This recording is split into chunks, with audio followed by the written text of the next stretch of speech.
welcome to the Lyceum Northwestern University. Our program in this department is BS Biology program leading to medicine. So, second semester now, it started last January 2 and it will end in April 27. Next sem, that will be the third sem that is in summer, will start in May and it will end in August.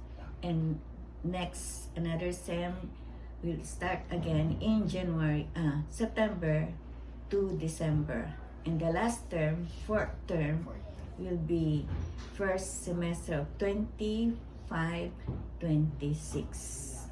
Diploma, certificate, anything about yes, the bachelor degree. Yes. So that after finishing the program, the student will be receiving the OTR, official transcript of record, diploma, and certification that. And this is BS Biology. Yes, BS Biology. Bachelor of Science. Yes, Bachelor of Science in Biology.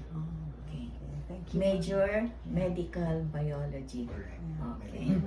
Thank you very much, ma'am.